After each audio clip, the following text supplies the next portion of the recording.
I expressed an interest this summer, and my wife gave me this trip as a Christmas present.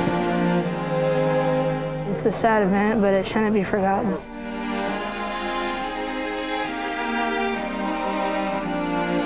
There couldn't be a more important experience to be able to go with her. I think it will change our lives. Hopefully someday I'll be able to share my experiences with other people. I want to visit the place where for the last time I saw my family. It's almost like visiting a cemetery. In just moments, this group of teachers, students, war veterans, and a Nazi Holocaust survivor will begin a journey 60 years into the past. The trip takes them to the outskirts of Krakow, Poland, to the scene of a crime as heinous as it is massive. They're returning to Auschwitz.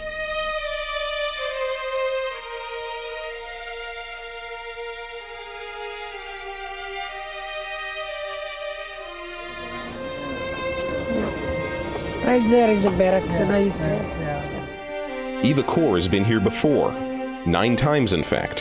Her first visit was as a 10-year-old and as a prisoner. And these, you couldn't get close to these barbed wires because they had high voltage in them. And as you can see, they have a lot of lamps. I mean, it was lit at night.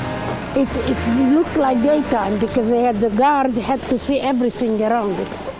Auschwitz is divided into 2 camps, the original built before World War II, and a second known as Birkenau, or Auschwitz II. This camp was built during the war, mostly by a slave labor force, and it was here in Birkenau where Eva and her family were brought in the early 1940s. But I knew that everything I was doing here then might help me survive or might get me in trouble and I would be dead. It was supposed to be like a small city, capable of holding 100,000 people. But it wasn't meant to be a place to live, as the Nazi architects built death and suffering into their construction. Lice and rats were everywhere. In the winter like this, I had shoes with holes in them and no socks. And we had one dress, no underwear, no coats, no nothing. 60 years after Eva's liberation, the weather was the same, but the group wasn't worried about their frozen feet or the slick ground. They were fixed on Eva, as she told the story of her first experience in the Nazi death camp. Dogs are barking, Nazis are yelling orders, there are lights everywhere. I looked around and I thought, where is my mom, my dad, and my 2 older sisters? And I tried to look for them, I couldn't find them. At that moment, another SS came, pulled my mother to the right. We were pulled to the left. And as I looked back, I saw my mother's arms stretched out in despair. And that's the last time I saw her. 10-year-old Eva and her twin sister Miriam had been ripped away from their family. Eva and Miriam would become part of Nazi doctor Joseph Mengele's twin experiments, Eva being the control and Miriam the guinea pig. The rest of the family was sent to death in the Nazi gas chamber. It was a lot to take in, but the group from the heart of the Midwest was beginning to understand Auschwitz. This is most definitely the most intense experience I've ever had in visiting a concentration camp. And I'm going to step away now. This is the conditions that they lived in, especially in the wintertime when temperatures were below freezing, snow falling. I mean, I have the luxury of standing here and fully clothed with a coat on. No one would have had that luxury this time, 60 years ago. 60 years ago, this is where Eva Kor slept. It was a human shelf, not a bed. 3 slabs, one on top of the other. No mattress, no blanket, no heat. Sometimes as many as 7 other people would share this sleeping space. It was all part of the Nazi construction, as the close quarters helped spread disease and ultimately death. It's just a very emotional experience,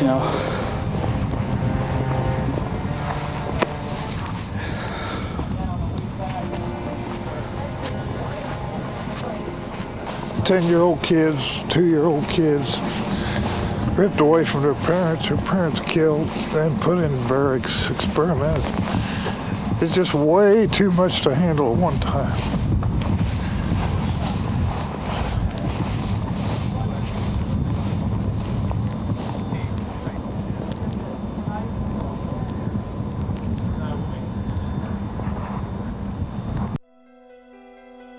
The group from the heart of the Midwest continues its trip into Auschwitz. Their guide, Holocaust survivor Eva Kor. As they enter the camp, they pass under a curved gate with a seemingly welcoming phrase. It reads, "Arbeit macht frei," work brings freedom. It's not known if this was meant to mock or inspire. What is known is work didn't bring freedom, but not working certainly brought death. In Auschwitz, there were many instances of death, and even more ways of dying. The guide was telling us that this wall behind us is where they would bring families and prisoners, Polish, usually Jewish descent, and line them up and execute them, gun them down. The mom holding a baby and a little child and father were brought here. The baby was shot first, and then the child, I guess for the anguish of the parents, and then the parents were also murdered, and a boy had watched from his prison cell window, watching that happen. Execution by rifle soon became less popular, as the Germans thought it beneath them to get the prisoners' blood on their uniform and shoes. The solution? The gas chamber. I have 16 grandchildren. This could happen to them if we're not careful. That's why we're here. We want people to know about this. As being a person who's going into ministry and, being a Christian myself, it's tough. Look at those little kids. I don't know how people could do that to each other. It's horrific, and I don't know, I just can't believe how people did survive and why the Germans did this. You hear about it, but you don't realize how bad it is till you get here. Death was one of the only escapes from Auschwitz, but for those prisoners who attempted escape, a terrible death awaited the prisoners left behind. Anywhere from 10 to 20 prisoners would be collected after an escape attempt. All of them would be put into one cell and left until they died. These starvation cells were housed in this underground dungeon. It's a testament to sadism, quite literally. It's very difficult to see the places where people thought up sadistic activities to kill people. That I can tell you the words, I can tell you what happened, but the meaning will never be gained by those unless you were here at that time.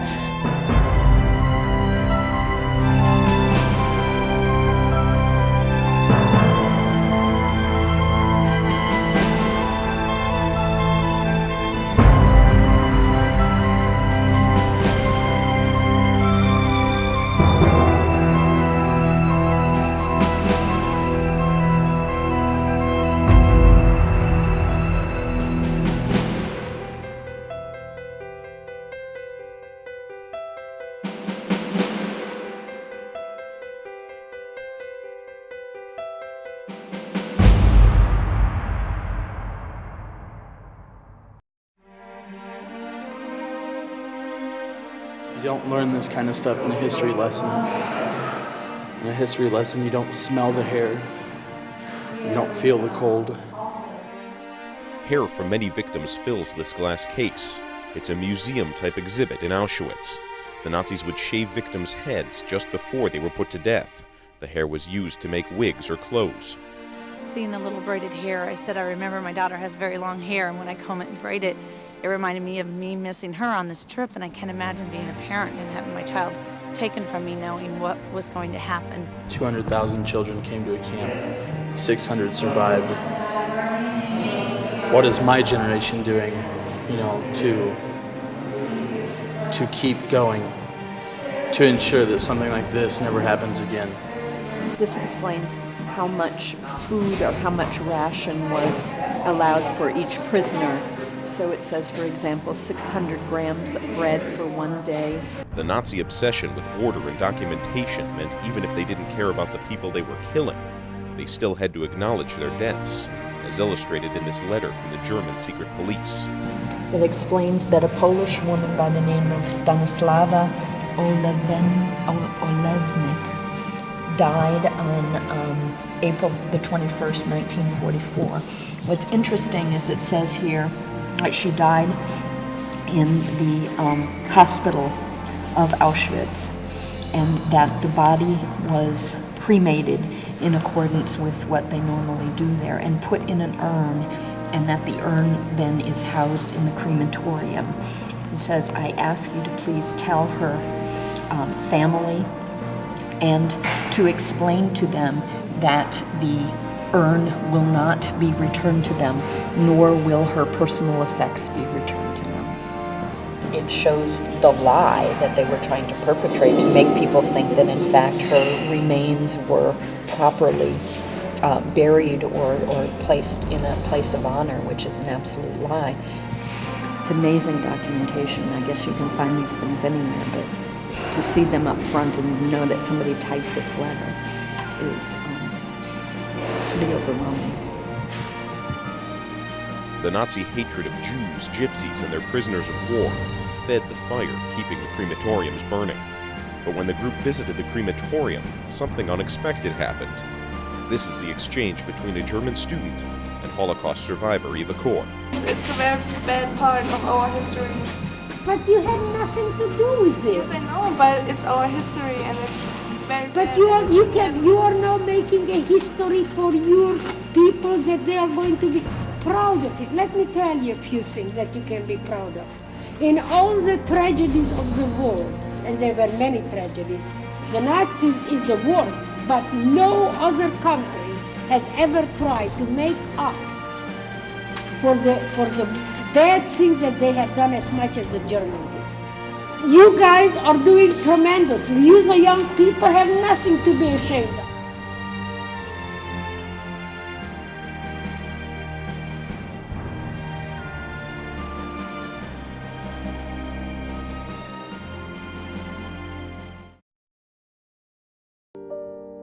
It's always rewarding to come back here for me and my mother, so it's always very special.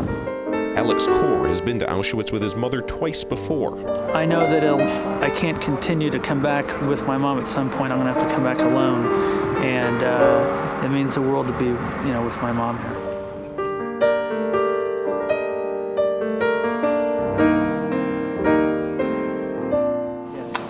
I'm lighting this candle in the memory of my father's parents and one brother that did not survive. I light this so it's on never. I light this candle in memory of the 1 million children who died in the Holocaust, in honor of Eva and in honor of my father who was a liberator. I light this candle for Eva, for all the suffering she had to go through as a childhood, and also as a grown-up, how the Candles Museum did done, and how she's still here to see what happened. May they find peace in their heart as Eva has to forgive the childhoods that they've had so hard of life, to forgive and move on and create a better generation. I light my candle as proof that Eva can be the beautiful flower that grows out of a terrible tragedy, and as my acceptance to teach this to my students. I light this candle today, not only in memory of those who died, but also as a hope for a future generation, that we might be able to extinguish hate and learn to love forever.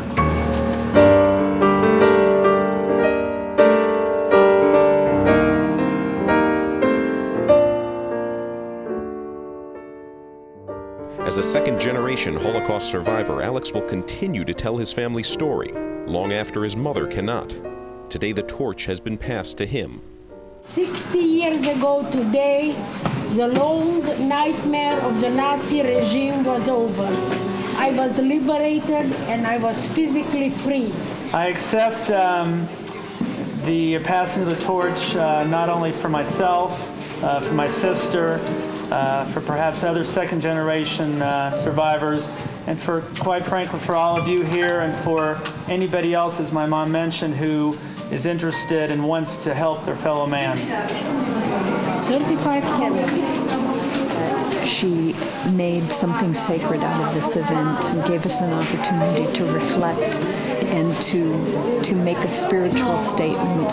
I have a sense of responsibility, and I feel the sense of responsibility that as a second generation, I think it's important that we continue to tell the story and continue to remind people about what happened. It goes beyond telling the story, because Eva Kor has more than a story. She has a message: forgiveness.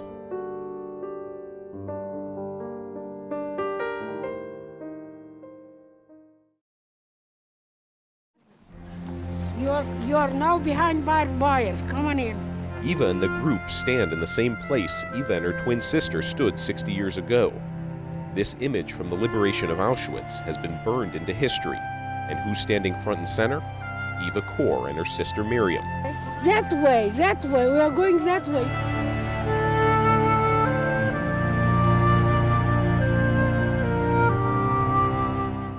Eva and the group reenact her liberation, walking the same path that 60 years earlier led to freedom, when another survivor joins the march. We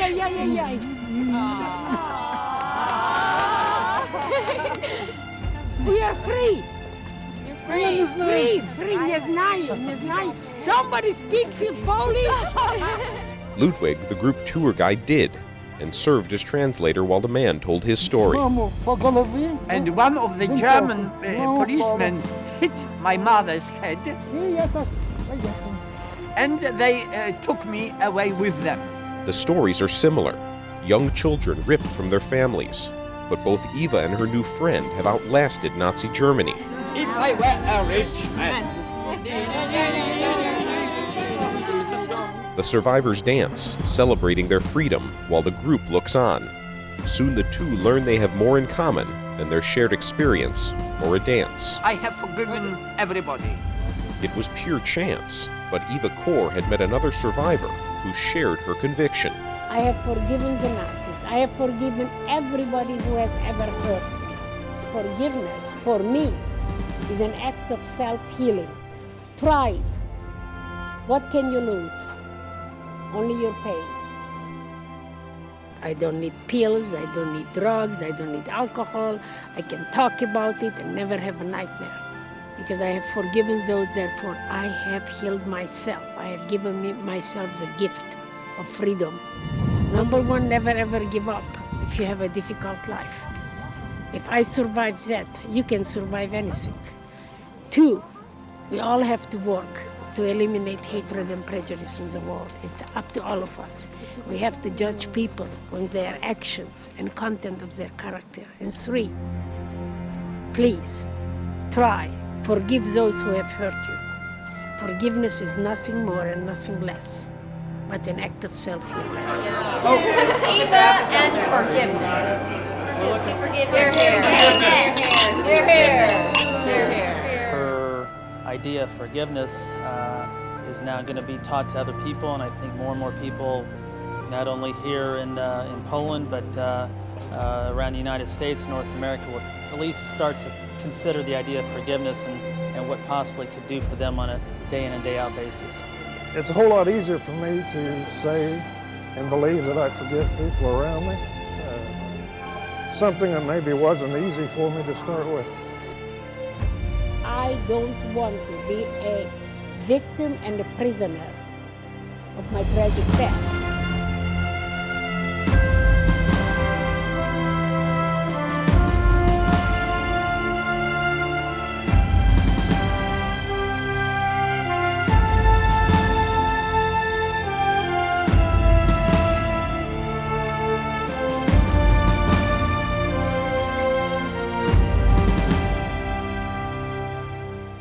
Why forgive? Well, I will again answer it, why not? If I can pass on the lessons that I have learned here, and the lessons that I have learned since I've been here, then I think that the legacy of Auschwitz and the legacy of the Holocaust will have tremendous effect on the world.